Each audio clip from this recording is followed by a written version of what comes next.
nous allons aborder les symptômes des traumatismes dans le cadre du stress post-traumatique par exemple, vous allez voir qu'il y a une disparité des symptômes qui vont se manifester. Déjà, dans une vidéo précédente, je vous en avais parlé de 4 catégories. On va voir des symptômes que l'on disait, des symptômes physiques, on va voir des symptômes cognitifs, il y aura des symptômes comportementaux et il y a enfin des symptômes émotionnels. Alors, dans le cadre de ces symptômes-là, nous allons voir, nous n'allons pas les classifier comme ça, mais nous allons voir tous les symptômes ou la majorité des symptômes que vont développer les personnes qui vont souffrir des troubles du stress post-traumatique par exemple. Alors, bienvenue sur cette chaîne. Si c'est pour votre première fois, veuillez vous abonner. Alors, les premiers symptômes dont on va essayer de parler, ça sera la perturbation des sommeils.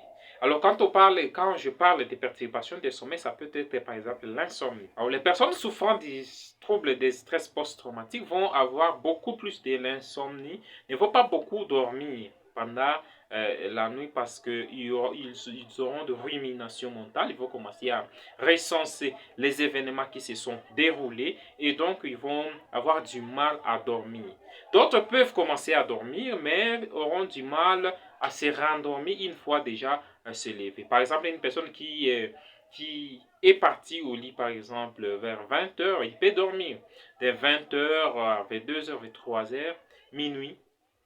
Mais après, dès qu'il y a un réveil, dès qu'il se réveille, il a du mal à se rendormir encore et à dormir de nouveau. Donc, on peut avoir des perturbations des sommeils. Mais à part les perturbations des sommeils, nous allons remarquer très souvent, il y aura des problèmes de cauchemar. La personne va avoir des rêves et comme vous le savez, comme je vous avais déjà expliqué d'ailleurs dans une des vidéos que je vais mettre ici, les cauchemars, les rêves, la plupart des temps vont se développer lors des sommeils que nous appelons les sommeils paradoxaux.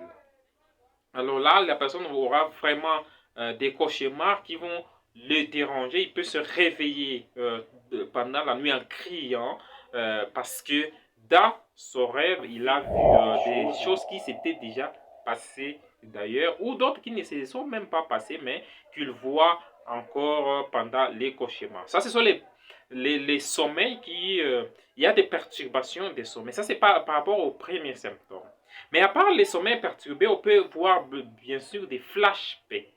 Alors quand on parle de flashbacks, c'est comme des flashs qui arrivent, des situations qui se sont déroulées il y a plusieurs mois, peut-être plusieurs jours avant, mais ces situations peuvent revenir de façon spontanée alors que la personne est éveillée et il va voir cette situation défiler devant ses yeux comme ça.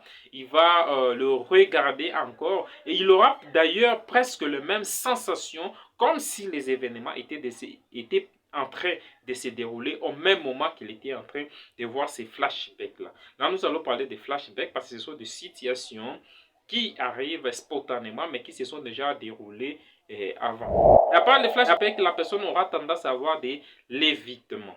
Alors, l'évitement peut être de plusieurs façons.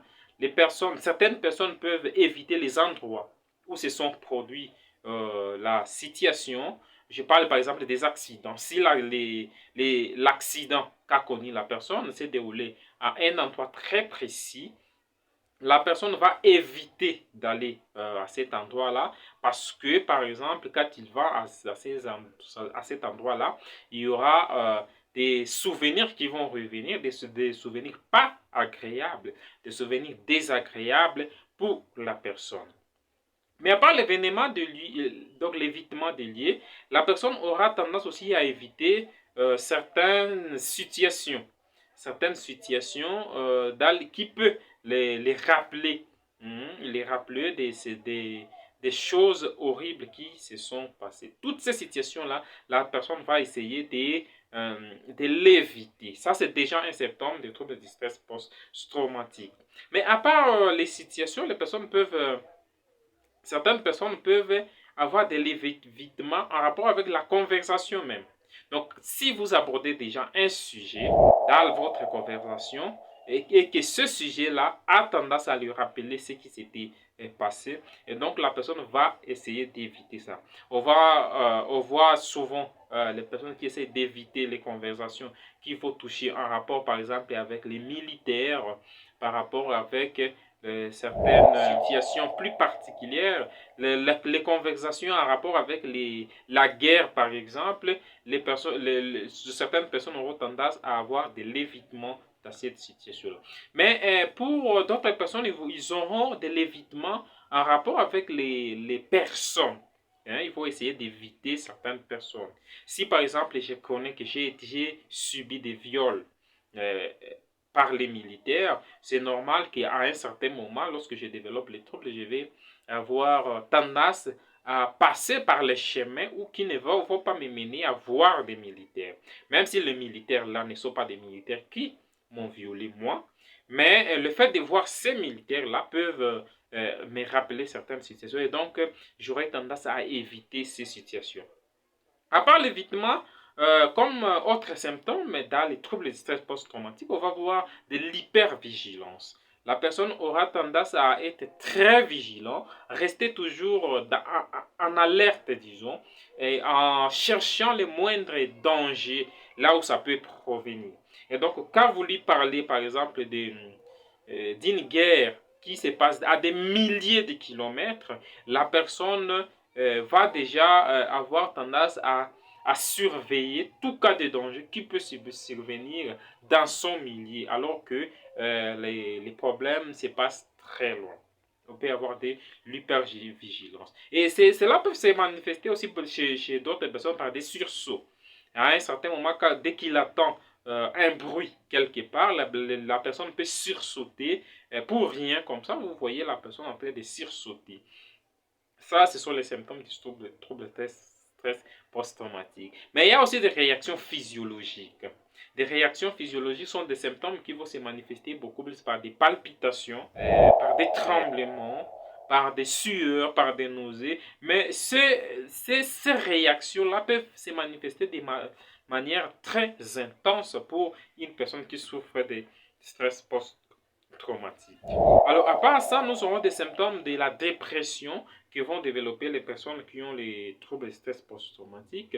On va avoir des personnes qui ont des très grandes tristesses, même sur leur visage, vous lisez la tristesse déjà. Vous allez voir, il y a l'apathie, il y a l'isolement, tous les symptômes en fait de la dépression, vous allez remarquer chez ces personnes-là qui vont avoir des problèmes de troubles de stress post-traumatique. Et d'ailleurs, j'avais déjà fait une vidéo sur les symptômes de la dépression que vous allez trouver ici. Je vais mettre, vous pouvez regarder.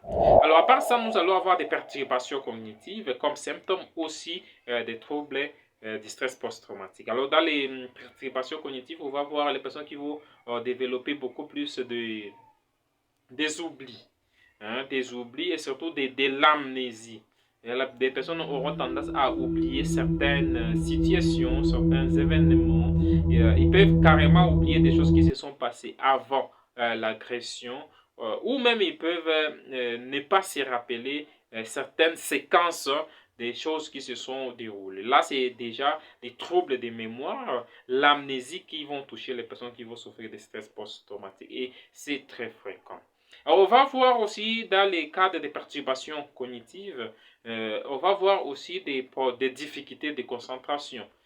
Une personne qui a été abusée, par exemple, aura du mal à se concentrer vraiment pour faire quelque chose parce qu'il y aura ça, la pensée vont l'envoyer toujours quelque part et donc il a des difficultés à se concentrer sur l'instant présent. Alors, une autre catégorie de symptômes qui vont manifester les personnes qui vont souffrir du stress post-traumatique, on va voir les problèmes sexuels. Alors, les problèmes sexuels peuvent se manifester de plusieurs façons. Pour certains, ça sera les troubles érectiles, ce que nous appelons communément les puissances sexuelles. Pour d'autres, ça sera de l'éjaculation précoce dans le cadre des certaines personnes, certains hommes qui vont développer cette situation-là. Mais chez les femmes, ils peuvent présenter aussi de la frigidité. Et même chez d'autres, ils auront plutôt de la nymphomanie. C'est cette tendance-là à avoir toujours besoin des pulsions sexuelles, ces désirs-là d'avoir toujours des activités sexuelles.